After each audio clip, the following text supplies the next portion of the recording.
Welcome, everybody. My name is Carrie Mahoney, and I'm from the ARC of Massachusetts, and I am responsible today for helping MaryEllen and Rachel give us this great webinar on transportation in Massachusetts for transition age youth. So let's get going. We'll be filled with great information about options, resources, and how to help your sons, daughters, students, loved ones be able to get around in the community. So I want to welcome all of you to the ARC of Massachusetts webinar series. We have asked that you all mute yourselves upon entry because we are taping this and recording this and hope to be able to show it for people who couldn't be with us today on our YouTube channel. That usually takes a couple of weeks. So if you're not muted, I would ask that you do mute yourself. If you're having any problems with the technology, just be able to a lot of times just signing out and signing in again can take care of it, or you can also chat into me. We're going to have MaryEllen and Rachel talk for about, 45 minutes or so, and then we're going to open it up for questions. So down at the bottom of your screen, or the top, depending on where you're getting your info from, is the chat box. So I'm hoping that everybody can chat into me and let me know whether or not you can hear me.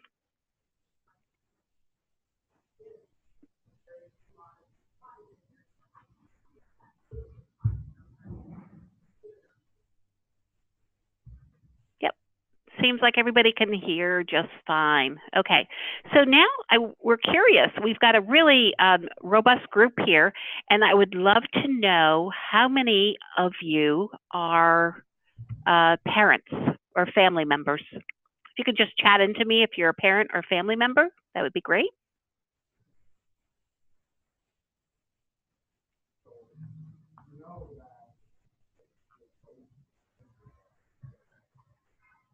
All right, we got a number of parents. How about, I noticed some educators.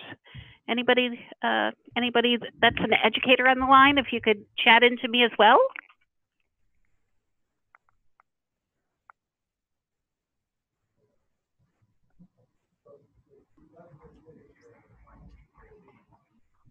Great, we got an educator, we got a transition coordinator, lots of parents with us today, family support specialist. Is anybody a self-advocate?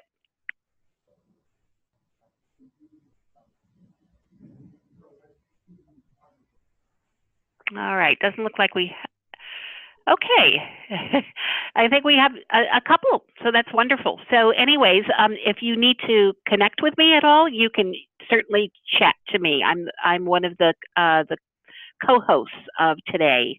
And anyways, so I want to introduce Rachel Fichtenbaum. She works with MassMobility and will be able to provide with us a really great perspective in terms of looking at kind of creative type of transportation options and what some of the initiatives that they're going around the state, because we know transportation for people with disabilities and actually elders is complex.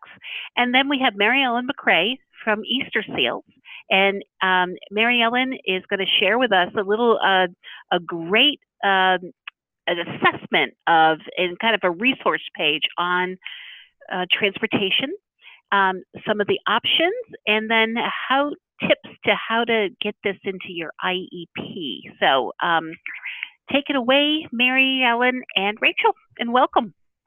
Great. Thank you so much, Carrie, for inviting us and everybody for joining us today. We're really excited to be here. So we thought we'd start by introducing ourselves. So I'll start. I'm Rachel. And as Carrie said, I work with MassMobility, which is a statewide initiative. We're housed in the Executive Office of Health and Human Services. And we also received some funding from MassDOT, the State Department of Transportation, because those two state agencies recognize that they have a shared mission around helping people with disabilities and older adults and others access the transportation services they need to be able to get to employment or healthcare appointments or social engagements or anywhere that anyone wants to go. So the way that we go about doing that, promoting that mobility, is two ways. We share information about what services are out there, because sometimes someone is stuck at home, not going somewhere, and there actually is a transportation option, they just don't know about it. And then sometimes they're stuck at home because there is no transportation service that will help get them where they want to go, the way they want to get there. So we also help organizations understand creative options for filling in some of those gaps and collaborate together to fill some of those gaps. And I'm MaryEllen MacRae. I work for Easter Seals, Massachusetts. My role here is the Director of Community Support Services, where I oversee transition and employment and veteran programming. And so Easter Seals is mostly well known for their assistive technology programming and rehab services. But we have some other smaller programs where transportation is just woven in and out of all of our departments. Yeah, great. So today I'm going to start just talking about what are some of those transportation services out there. It all depends what community you're in, but a general overview of types of services that may be available. Then MaryEllen will talk about connections between transition-aged youth and transportation opportunities and how to infuse transportation education into transition goals and transition process and education. And then I'll come back and talk about some creative transportation initiatives underway around Massachusetts. So what transportation services are out there in Massachusetts? I'll start with public transit. The MBTA is the best known transit authority in Massachusetts. But in addition to the MBTA, which serves Greater Boston, there are 15 regional transit authorities serving different regions around Massachusetts. They all offer some fixed route services, primarily bus. Fixed route means that it's a service that goes the same route all the time at set times. So bus service. People with disabilities can be eligible for a discount if they ride the fixed route through the Transportation Access Pass, and you can apply for that with any transit authority. And then for someone who's interested in learning the fixed route but may want an introduction or need some help, some transit authorities offer travel training, which is when a professional works with an individual with a disability or a senior or anyone to help them learn the skills and information that they need to ride public transit independently and safely. So that could be, how do you pay the fare? It could be, what do you do if you get lost? Making sure that the rider knows how to cross streets safely or chooses a route where they'll be able to make safe street crossings. In addition to fixed route services, all transit authorities also offer paratransit, because the Americans with Disabilities Act requires that any transit authority make services equally accessible to everyone. So if you have a disability that prevents you from being able to use the fixed route service, you would be eligible for paratransit, which is origin to destination. So they'll pick you up where you're starting, take you where you're going, as long as those locations are relatively close to where the bus goes, to where the fixed route service goes. So they are required to provide this service within 3/4 of a mile of a bus route. So if you are starting at home and you live within 3/4 of a mile from a bus and you're going somewhere else that you would have been able to get to on the bus or by transferring buses, the ADA paratransit would take you there. This is called the RIDE in Greater Boston, and it has different names in different regions. And some transit authorities go above and beyond what's required by federal law, but there is a federal law requiring that they do that. And you don't have to live within 3/4 of a mile of the bus route. You just have to be able to get there. So it's not based on where you live. It's based on, can you get into that service area? And then in addition to the fixed route and the paratransit, some transit authorities also offer other services.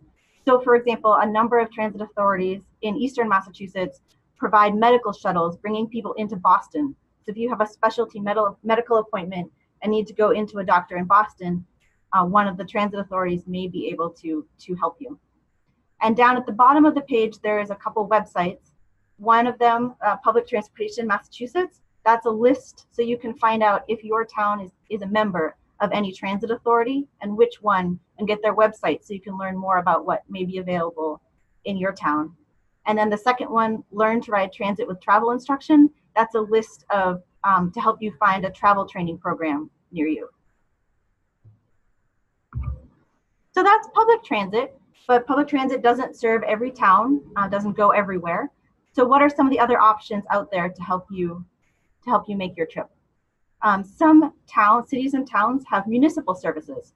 So a bus or a shuttle that goes around town in addition to or instead of public transit service. Councils on Aging, a lot of them have vans. And while most councils on aging focus on serving seniors, some of them will also serve people with disabilities of all ages. And so I always recommend reaching out to the Council on Aging, learning what's available through them, and also just asking them, because they tend to be knowledgeable about what transportation options are available in their area.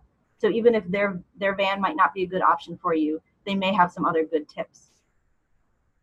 There are a number of volunteer driver programs in operation around Massachusetts. That's a program that recruits people who have time to volunteer, who want to drive someone who needs a ride. So if there's a volunteer driver program near you, you may be able to connect with a volunteer willing to help you find rides. Most of these in Massachusetts focus on seniors, but that's just kind of, who has been setting up these programs. There's nothing inherent about them that says that they should only be serving seniors. Taxis, if those are available in your community, can be a good resource, as can on-demand services. So that's like Uber and Lyft.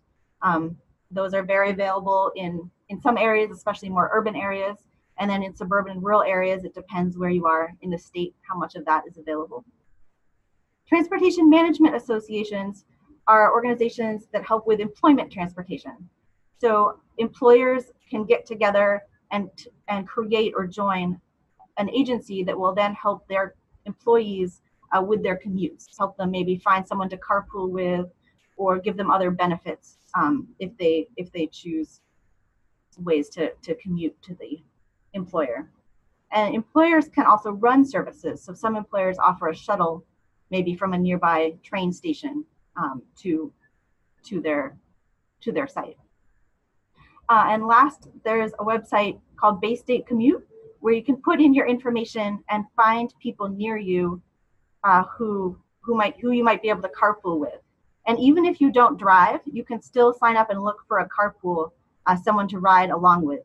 You don't have to be able to drive. And there's a URL at the bottom. I'm looking for transportation, which has more information about these different types of services and how to find them in your area. So that's a lot of different options, and it can be hard to figure out how to make it all work together, how to navigate among the options to actually find something that will work for you to make the trip you want. So I wanted to introduce a couple tools that can be helpful with that. One is Google Transit. Many people know that if you go to Google Maps, you can get driving directions, but there's also an icon that looks like a bus right next to the car, and you can get public transit directions. So if you're going to be using the fixed route, like riding the bus, this is a really good option. You can put in where you're starting from, where you want to go to. If you want, you can specify the time of day, and then you can see what options there are for riding public transit, as long as you hit that bus icon. However, Google Transit does not include demand response services that aren't fixed route, that like the Council on Aging van or the volunteer driver programs that I was mentioning. So a really good resource if you want a service like that is RideMatch. It's www.massridematch.org. It's a database. It was initially started by one of the transit authorities because they wanted to be able to help refer people when they called to other services in the region if there wasn't a bus or a public transit service that could help them. And it worked so well in their region that they got some state funding to expand statewide. So they've been partnering with the different transit authorities around the state to get data about all different transportation services in. And this was actually created specifically with people with disabilities and older adults in mind. So right on the front, when you put in where you're starting and where you want to go to, you can check off if you have certain accommodations that you need to be able to make your trip successfully. Like if you're traveling with a PCA or with a wheelchair or need a Lyft equipped vehicle. It will connect you to Google for information on fixed route services. And then it also sort of acts like a phone book. It will give you a list of other transportation services that can meet your trip request with some information about each one and the phone number and website for those different options. And then even with these tools, it can still unfortunately be a bit complicated to figure out transportation. So we always recommend to start as early as possible thinking about transportation, starting to plan for how you're going to make this trip, just to give yourself as much time as possible to make it work. Now I'm going to hand it over to MaryEllen to talk about transportation education. Thanks, Rachel. So going in the same direction as don't wait until the last minute, if we look at that a little bit more globally, I want to talk today about incorporating the idea of transportation education into your child or student's IEP as early as possible. So I'm just going to read about what is transportation education. It creates a culture that engages students, families, educators, people transporters, and public transportation professionals to empower and support student learners. Transportation can begin in grade school. It can begin in grade school. It doesn't have to, of course, and carries students through all their transitions, including post-secondary education, employment, and independent living. And so I think even when we talk about grade school is, even when you're thinking about walking from the bus stop back home or a bicycle to your friend's house, you just start incorporating ways of travel as early as possible. So it's not brand new information at age, 14, 15, 16. So Easter Seals Massachusetts is an affiliate of Easter Seals National.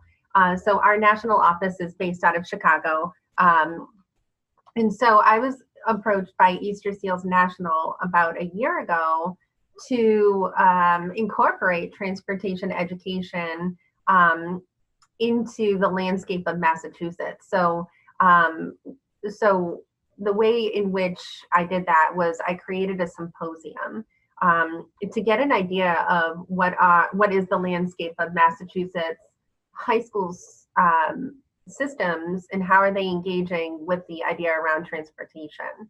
So, I started with my own self, so my background is transition. And I think about how many IEP meetings I've sat in where when the topic of transportation comes up in the IEP, it's usually, how is the student getting to school? How are they getting home from school?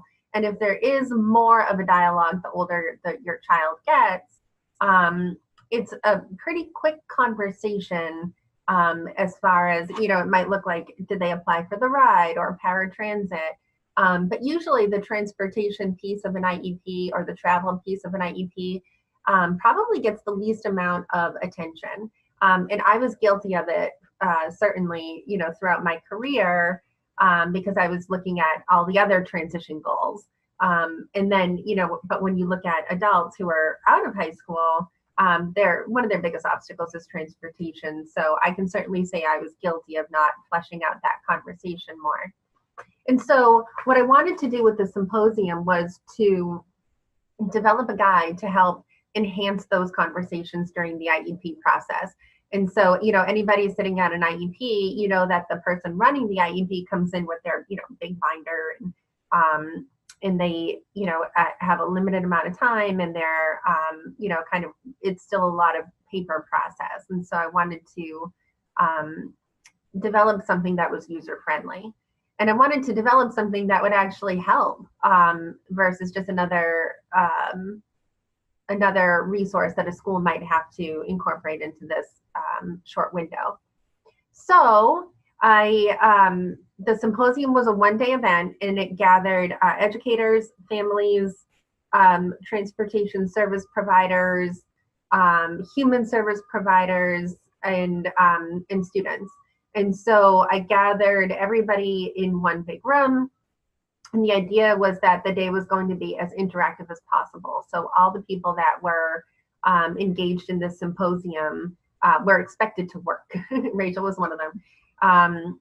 So the way that I structured the day was I asked 6 questions, and every group of people from the tables had an educator at the table, a parent at the table, a student at the table, or a provider at the table, and each table was asked all 6 questions. And so the questions that I asked are listed in front of you. So the 6 questions were: what do you see as the biggest barriers facing youth accessing different modes of transportation? What are the resources in your community to support the incorporation of transportation education during transition planning? How do you see new transportation options like Uber and Lyft fitting into transportation education?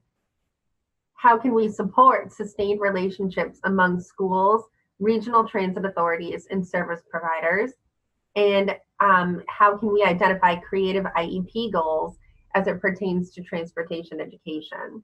And so we constructed these questions thinking that this would give us the most information out of the day in order to develop a guide that would support educators during this process.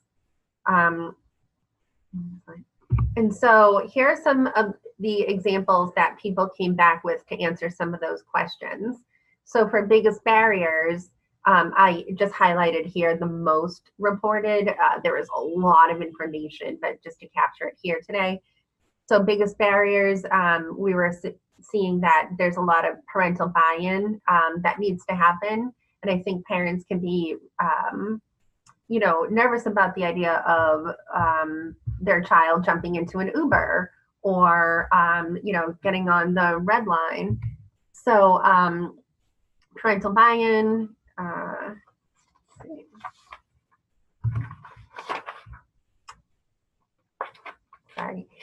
comfort, thank you. Comfort with public transportation, as I mentioned, addressing the skills could be coming in too late. So as I mentioned at the very beginning, when we think about any type of transportation education, it really is just walking down the sidewalk too. And so, or if your child is paying attention sitting next to you in the passenger seat, so looking at those skills. And then money, of course, money is always going to, how is the school going to pay for a student to practice using Lyft? Some of the feedback for, the resources is maybe MRC, maybe independent living centers, maybe transportation authorities. How do people see the new transportation options fitting in? Driving evaluations, new travel training options, and education around this option. How to support sustained relationships. And this is defining who are the stakeholders in your community, and then developing task forces, and the importance of storytelling. I think that one parent sharing a success story with another parent just goes the distance. How to relieve parents' fears. Some of the feedback that we got was, check-ins to stay connected, parent-to-parent mentoring.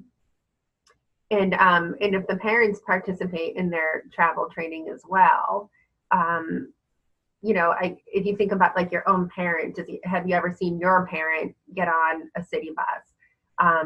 And so you'd be surprised at just how little that happens.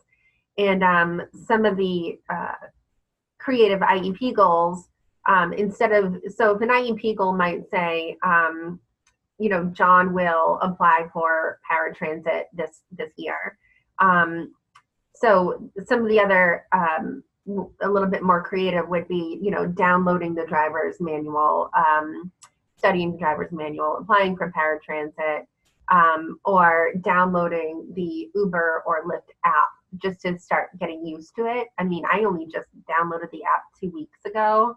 And it just even looking at it and seeing what it looks like, and then seeing all the features, Like one of the features for Uber and Lyft, and I've sat at many IEP meetings, and parents aren't comfortable with their child getting on an Uber or Lyft, for all the valid reasons that are individual to that student. But one of the things that I learned was, there's a mirror feature, so parents can track their child in the Uber from point A to point B. And so I think that if you're at an IEP meeting and somebody knows that information, the conversation will expand a little bit more. Oh, I didn't know that. Then maybe I would be comfortable allowing this to be one of the IEP goals. So those are some of the examples that we found with those questions. And so then we developed a guide from that. So I know it's teeny writing. We did send them out to every high school. All of the special education departments identified on the website all got this tool. So it's one page, front and back, and it was designed for that IEP lead person to pull that out when it comes to the transportation conversation piece to the IEP goal, like pulling that out. And so, is it okay to go through it a little bit? I know that you can all read it too. And sorry, I have to get closer to the screen because it's tiny. But we broke it down to public transit, paratransit, driver's license, Uber, Lyft, and private transit. And so each of the questions were, where do I find out about this service? Why is this a safe option? How can I provide support? And that's really toward the educator. And then examples of IEP goals of what that could look like in the IEP. And so and then the backside just has, well, what do those even mean? What is paratransit? What is a regional transit authority?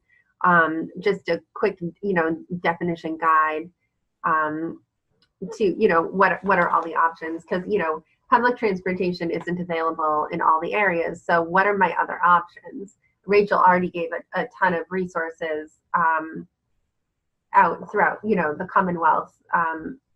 But this, so this is narrowing them down a little bit more to the age group.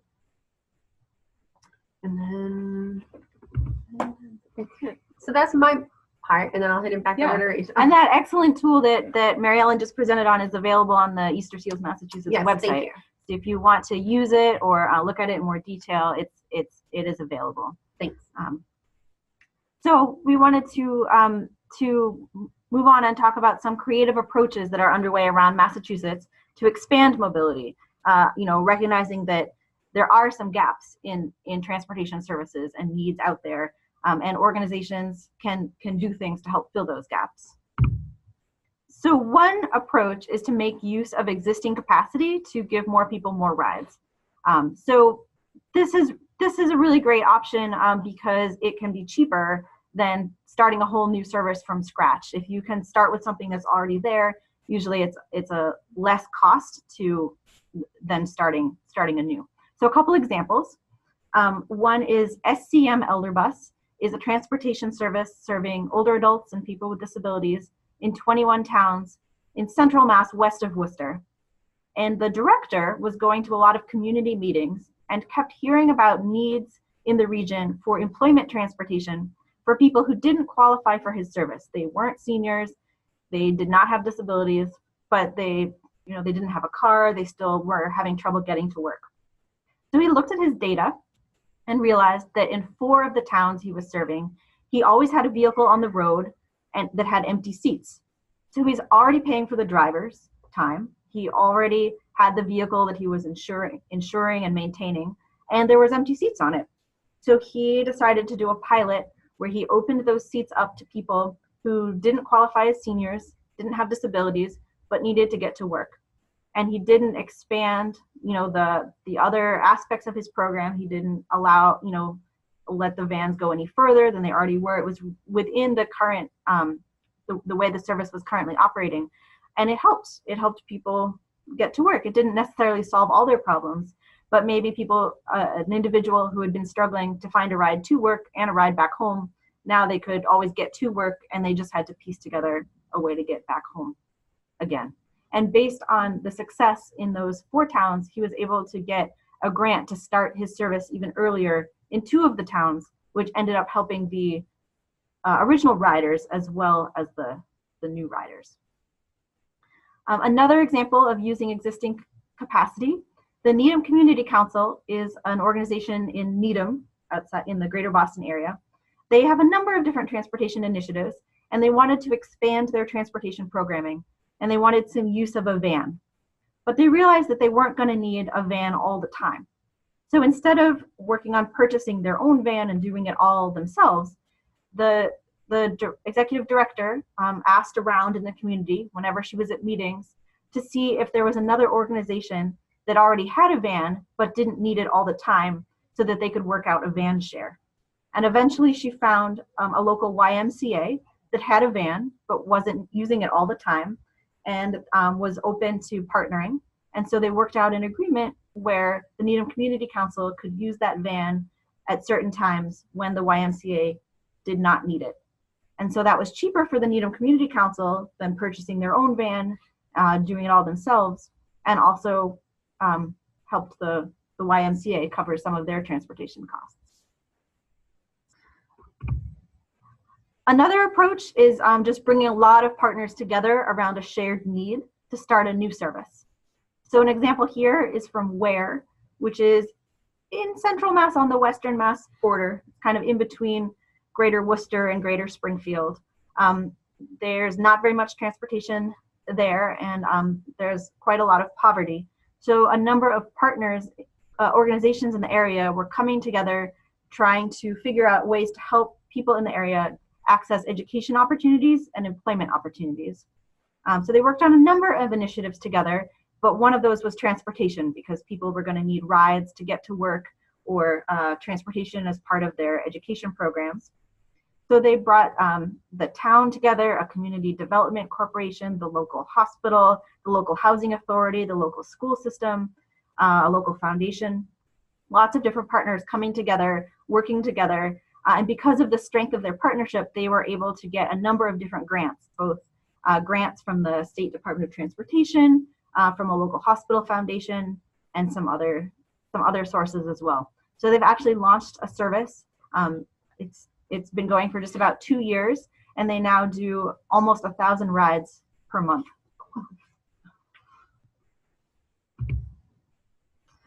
Another approach is to subsidize transportation providers to fill gaps. So 2 examples. One is from about 2012. So this is before Uber and Lyft were really on the scene. On Cape Cod, there was no wheelchair accessible taxi cab. No taxi company had a wheelchair accessible vehicle. And this was a need that kept coming up at community meetings. So the Transit Authority on Cape Cod decided they wanted to fill that gap. They applied for grant funding, and they tried to partner with a taxi company. They ultimately did not find a taxi company to work with, but they did find a human service organization that does transportation, and they created a taxi-like program. It wasn't technically a taxi because you couldn't stand on the street and hail it down, but you could call it. They worked out the agreement so that the rates would be comparable to taxi rates, and through partnering with the Transit Authority, they were able to get wheelchair accessible vehicles for this organization to use, and they were allowed to use them for other types of trips when nobody was calling for the accessible livery service, and that is still going today. A more recent example, the North Shore Community College has a few different campuses. One of their campuses is in Danvers, and it's not on public transit. It's about 5 miles from the nearest bus station, and I think about 7 miles from the nearest train station. So students were having trouble getting to campus, and some of them weren't able to take advantage of the courses that were offered on that campus. So the college wanted to do something about that. So they found some funding, and they partnered with Uber and worked with Uber so that if students enrolled in the North Shore Community College Uber pilot, when the student was at that closest bus stop or closest train stop, if they opened Uber up, they would have an opportunity to pick the North Shore Community College Uber program on their app and get a subsidized ride to campus. And similarly, if they were on campus and they needed to get to that bus station or that train station, they could get a subsidized ride. But it was programmed so that if they were just downtown and they wanted to go visit a friend or do something that wasn't related to getting to campus, that subsidized option would not show up in the app. And so this is a way that the community college was able to use some of its funds to help students get to campus by partnering with Uber. Another example is improving efficiency in order to be able to offer more rides to more people. So Crosstown Connect is an organization serving the Acton area, a bit northwest of Boston. And they do a number of different things. They work with employers in the area that are trying to recruit employees from downtown, and so they work on access from the train stations in the area to the employers that might not be located very close to the train. They also work with the councils on aging and the senior transportation services in the area. So they noticed that a number of these towns were all sending vans from their councils on aging to the same hospital in Concord on the edge of their service area.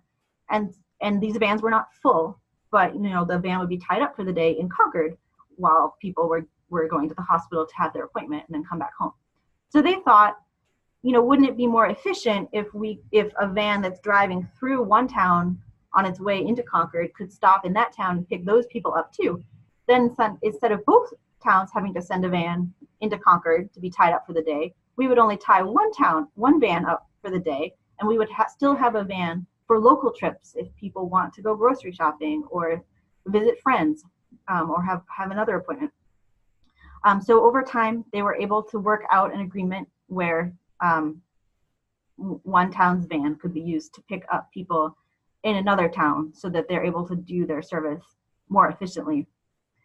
They also sometimes are able to work on the employment transportation issues and the senior transportation issues at the same time. So they had one example where they would use a vehicle for runs to and from the train station in the early morning and evening at peak commuting times. And then in the middle of the day, they would use that van for seniors who are trying to get around the region.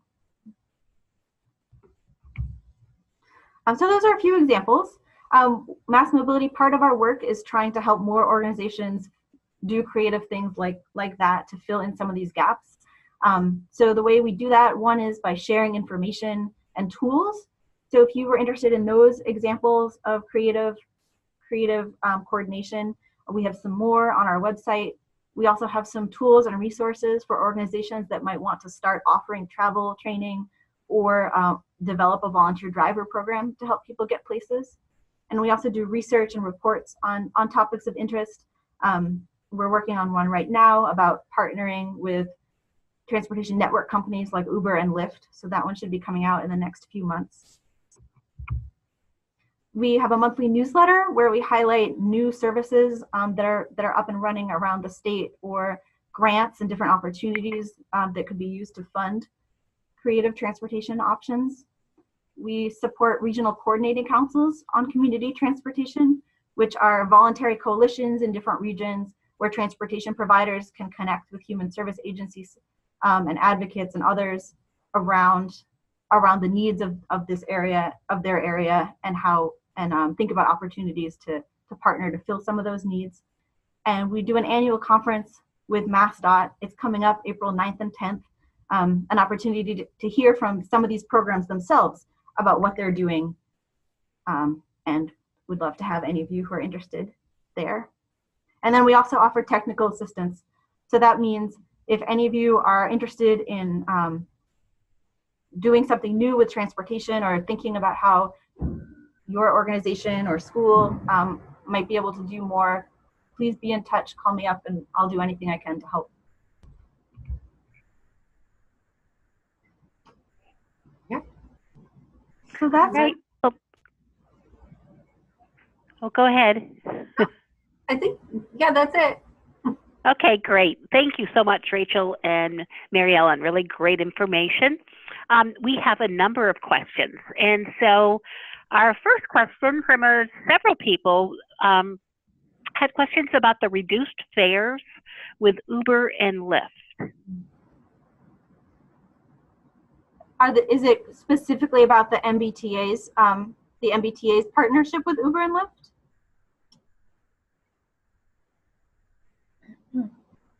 Yeah, if you could clarify, that'd be great. Sure. So the MBTA. Oh, sorry. I think. Sorry, I couldn't find the unmute button. I think I had the original question. I know that the Boston ride has, at least that was my understanding as of a year or two ago, they had piloted a reduced Uber and Lyft fare, and then they had kind of whatever, institutionalized it, however you want to say. They kind of made it permanent. We're in Metro West, so we have access to the Metro West ride, but we don't have access to the Metro West ride on the weekends. So it's just Monday through Friday. So I'm just wondering if, and I know it was suggested that I go to the MWRTA and ask them about this, but I'm just wondering, is anybody kind of looking at the different areas and trying to make that same kind of arrangement with Uber and Lyft? They seem to be open to it. So I just think, if somebody from some sort of state agency would probably have a little bit more, pull than just me as kind of a parent going to that organization. Great, thank you for this question. So yes, the MBTA, just like you said, they had a pilot with Uber and Lyft where they partnered with Uber and Lyft, and the MBTA subsidizes people's rides on Uber and Lyft if the individual is a customer of the ride and the ride is within the ride service area. So that's the MBTA partnering with Uber and Lyft, and the MBTA is the one paying for those trips. So that's the MBTA is paying for that subsidy. So any organization in Massachusetts that's interested can do something similar. Uber and Lyft are very open to these types of partnerships with organizations, as long as the organization has some funding source that they can use to pay that subsidy. So there are a few other examples, like the North Shore Career Center that I mentioned. In southeastern Massachusetts, there's an example in the Attleboro area, which was a number of different organizations, including the Transit Authority down there. But at this point, it's kind of up to every organization whether that's something they're going to pursue. And I think it depends a bit on how much funding they have. The MBTA originally pursued this pilot because they thought it was going to be a way where not only could they expand transportation options for their customers, but that they would also save money. But they found out that they did not save money because people took more trips. So this is still a win because people are getting more trips. The cost per trip is lower, but it didn't save money on their budget the way they expected. And so although they have somewhat institutionalized it, it's still also somewhat considered a pilot, and they kind of extend it for short amounts of time. So right now I think it's officially through June or July. Yeah, and they took previous ride users' history of how much they were using the ride, and then gave them a certain amount of trips per month. So like one person could have 25 trips in 1 month, and another person could have 2 trips in 1 month, because they were using the consistency of that individual's ride usage. So that gets a little tricky too. But I think that Easter Seals, our headquarters is in Worcester, and we're working closely with the Worcester Regional Transit Authority to get something similar that Boston has. So I just want to make sure that I understand. So Uber and Lyft are just kind of making this available. Is the ride reduced for the transit authority that has to pick it? My understanding is that like they covered like the first $10 or something, and then after that you might pay for it. I hope that the the ride isn't paying that $10. I hope they're paying something less than $10. So a couple things. When they first started the program, they were subsidizing up to a $15 trip, and if your trip went over $15, you were on the hook for the balance. They've expanded that, so I believe it's now up to $41-ish, something like that. I can get you the specifics. But if it goes over that, you are still on the hook. So I have heard from a couple people who use the ride pilot where they've booked a trip at rush hour and it's more expensive than usual, and they end up shelling out a lot for one experience, not in general.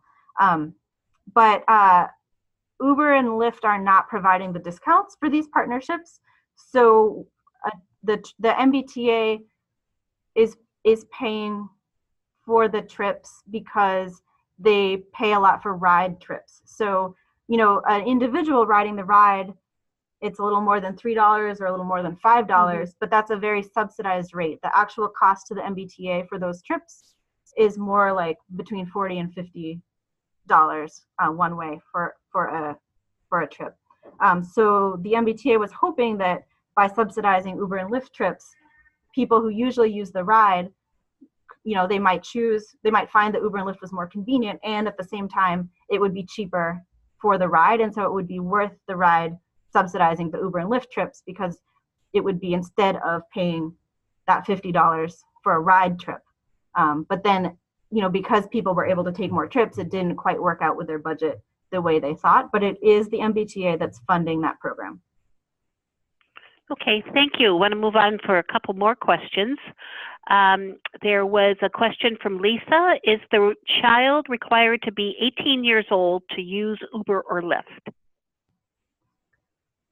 I think that technically, I've heard that is what Uber and Lyft say, that yes, I'm not sure how that's enforced. I think I might have to get back to you with more details, but I have heard that. Okay. And then from Stephen, is Zemcar, Uber for Kids, local company, a realistic option? A what car? Oh. It's called a Zemcar. He spelled it Zemcar. Yeah, I've heard of it. I think we'd had some initial conversations with them about whether they would consider serving seniors as well, or someone I work with had a conversation with them about, whether they would serve seniors as well as kids.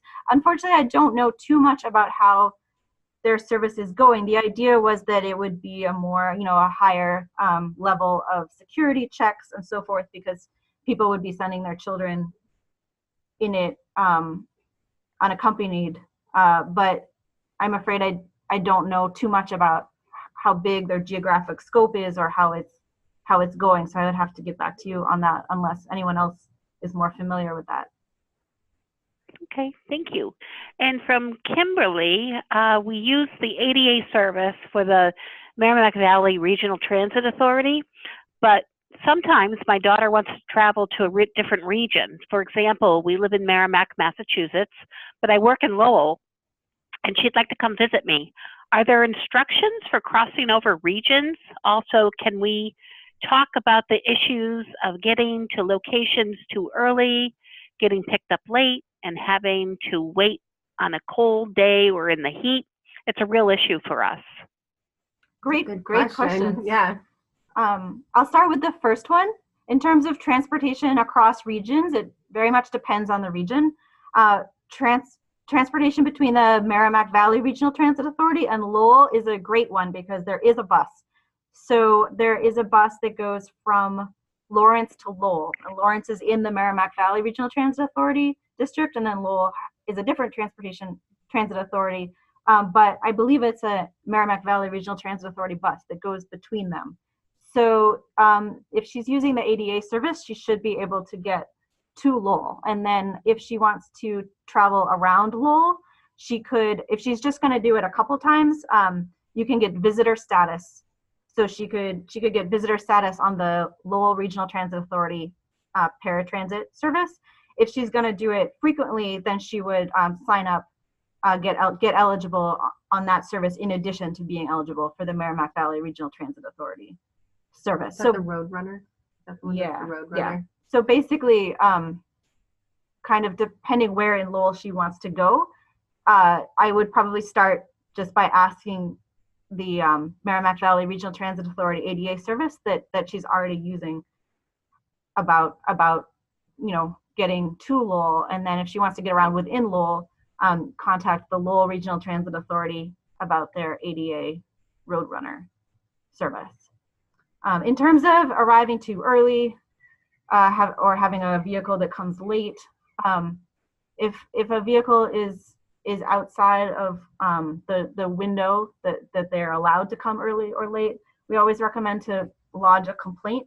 Transportation providers can't really enforce those rules if they don't know what the problems are. So it is helpful to the transit authorities to know when those problems are coming up. I don't know if you have to add about like the weights and the weather.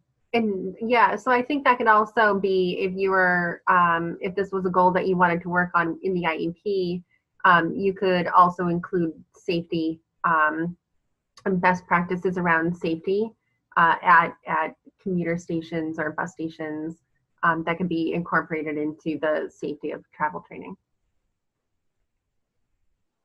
Okay, thank you. We live in a region that does get quite hot and does get quite cold, so weather can certainly be a challenge for and that goes for people waiting at bus stops as well as people waiting for paratransit vehicles. Mm-hmm. Okay, all right, thank you. Let's see, we got a question from Crystal. I've got a rural family that's looking for financial help with transportation. They have a driver, they pay $10 per ride, but it's a financial struggle. Any resources? This is one I always wish I had more. There is an organization, this won't help this family because it's in Worcester, but I think this organization has taken a great approach. Someone in Worcester started an organization called Tasks for Transit, which it's a nonprofit. It collects donations from individuals who have some extra money and want to donate, or corporations that want to give a donation, be seen as having some social responsibility, and then it uses that funding to buy bus passes and hands them out to charities or nonprofits that work with people who have trouble affording the bus. So that's one. I unfortunately don't know of like a more systematic approach or like a pot of funding that's just available to draw down for these types of things, which would be a better solution. But that I really like that they started that, and they've found a way to funnel funds from people who have some extra towards people who need that financial help with transportation. Okay, thank you. And Jody had a question. My son was only authorized 2 subsidized rides per month when he was qualified for this program. He was told it was based on his past use. He was only 18 and as such had no ride record. How do we get more, authorized for more? We're in Middleton. Hi, Jody. I think we had some emails back and forth. I'm sorry I didn't have a better answer for you. As far as I know, the only way to get more ride history is to take more rides. At this point, I what I've heard from the MBTA is that they are not looking to up the number of rides that people are allotted in that program. I know, like one of my coworkers borrows rides from someone that doesn't use hers as much. So you can, if you know somebody else that uses it, you could, if they have rides that in surplus, you could share or exchange rides. That's a good suggestion. Yeah, we actually at the ARC, we got a question on this the other day about their son only getting a couple of months, and so that if they start using more rides in the next month, would they be increased? Do you know? I don't know how soon. I'm not sure, but I could find out. Okay, all righty. Okay, how about anybody else? Anybody else have some questions? I know this is a really a complex issue. And I think we have a new message. Oh, Stephen says, thanks for all the info. Okay, Inga, we live in Abington, and my daughter is 17. We would like to know what ride programs are available in our area. Where do we start? I think a great place can be RideMatch, www.massridematch.org. You can type in, you know, I'm taking a trip from Abington, going to wherever you want to go, or you can also, there's a place where you can just say, I want to know all the transportation providers that serve Abington, and you'll get a list. So that can be an easy place to get a start. Also, I believe Abington is in the Brockton Area Transit Authority district. So just visiting the BAT, it's called BAT, that Transit Authority, their website, get a sense of what they offer, could also be a good place to start. Okay, great. And then Wendy was wondering if there was a link for the presentation. No, I will be sending, after the presentation's over, I'll be sending everybody a PDF copy of today's PowerPoint. So if you were registered, you'll receive that.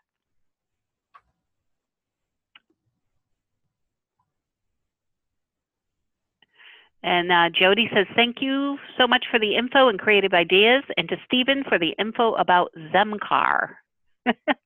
Lots of positive feedback. Erin says this has been fantastic. Thanks so much. Karen has a question. They live in Ipswich, and because our transportation authority only goes to Gloucester, we're thinking of moving somewhere with more transportation options when my son turns 22. Do you think the greater Boston area is a good idea? I mean, yeah, like within the ride for all of its challenges does have more of very large service area and a wide time frame of times of day when it operates. If your child would be ride eligible, and then there also Lyft and Uber tend to be more available closer into the city, but overall it does kind of vary town by town. So if you're interested in moving to Greater Boston, great. If that's not where you want to go, I'd be happy to sort of brainstorm what I know about different towns. In general, I would say choose a town or city that is served by public transit, even if you're not going to use public transit. If there is a bus or a subway, then by federal law, the transit authority has to offer paratransit service. So there's just going to be a bit more there than there is in a town that doesn't have any public bus service. Okay, and then Sherry says that her 21-year-old from Andover is unable to drive due to his anxiety and migraines, and he's an MRC client, but he hasn't received any help with funds for transportation. He can use the MBTA, but is now looking for a job. What are his options? Can he be eligible to get to places not on the bus route around us?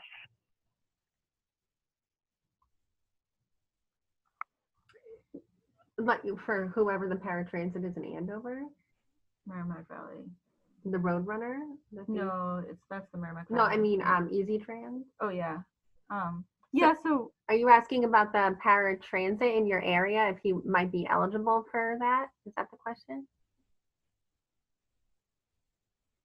Or just all sorts of different services in general? And I also wouldn't underestimate the power of really also at least being evaluated for a driver's license. You can request accommodations to pass a permit test, or there are some specialized driving schools. I wouldn't underestimate the ability of being able to obtain a driver's license, because there could be ways around any of the disabilities when you're thinking about that conversation, especially folks that are in more rural areas. So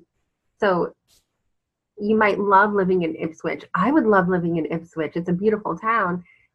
Or Gloucester. So you're trading in for, you know, maybe what your preferred residence is. It's, you know, it's more country. And if you have to move to, say, Malden for paratransit or public transit, you're trading in one for the other.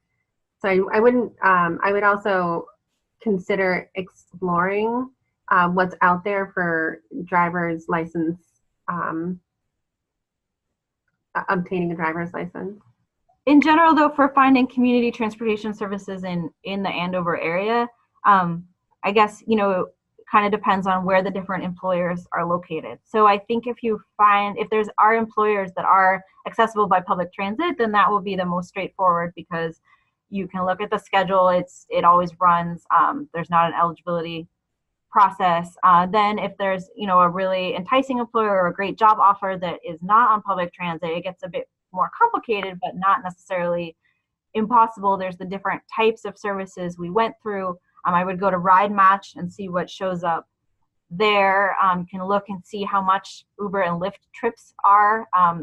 That there won't be I'm not aware of any subsidy programs in the Andover area, but some, you know, if it's not too long of a trip, depending how much the job pays, it may just be affordable to pay the full cost there. Or with employment, finding a ride with a coworker. If there's another coworker who goes to work, who lives near you or drives by your neighborhood, then getting a ride with them can also be a good way to find transportation to work. But this goes back to, you know, what we said about just as early as you can think about it, the more likely you are to find something that will work well. So that's great that you're taking that into account. Yeah. The job search process. So Sherry did answer your question. That I think it sounds like they did go to the paratransit, but they were told that he's not physically disabled or blind, so he's ineligible, which doesn't make sense to me. Well, so and then based on you're eligible if you have a disability that prevents you from riding the fixed route system. So if he is able to ride the bus in pretty much all conditions, then he would not be eligible. It's not based on any specific diagnosis. It's whether your disability prevents you from being able to ride the bus.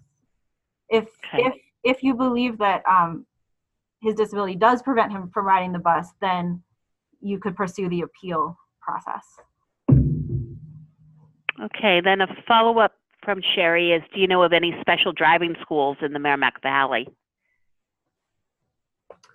Well, adaptive driving is statewide, but if he wanted to be evaluated, that's the other piece too. A lot of IEP meetings, when you're sitting at an IEP meeting, sometimes it's decided that the child can't drive for whatever the disabling condition might be. If they're a wheelchair user, if they have autism, whatever it is.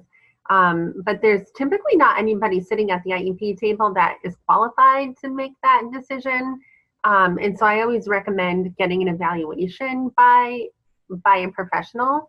And so the Central Mass Safety Council can provide those driving evaluations. They're well versed in disability. And that way there's an objective person saying yes or no. And they're also statewide. So I would recommend even just getting evaluated.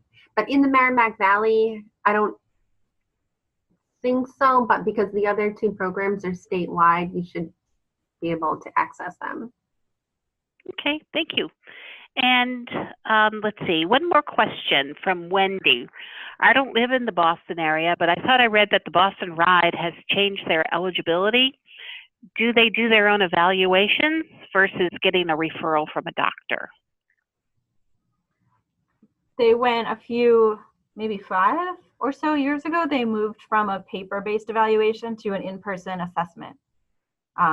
So some documentation from medical professionals may still be part of it, but it is not the entire eligibility process. There is part of it that you go in person to their location, and they have some, different assessments that they do depending on the individual. That's in Charles. Alrighty. Okay, so I think that's all the time we have today. I want to thank our presenters, Rachel Fichtenbaum and MaryEllen MacRae, on a great webinar and just lots of different options that I'm not sure how many of you, but I learned about a few new ones myself. So I want to thank all of you for attending today's webinar. At the end of the webinar, you will be rerouted to a brief SurveyMonkey evaluation. Please fill it out because it helps us so much in terms of the content of what we're providing and if you have any other interests. So again, thanks so much, and I hope everybody is safe in the snow if it's going to start yet, and you have a good rest of the day. Take care. Bye-bye. Thank you.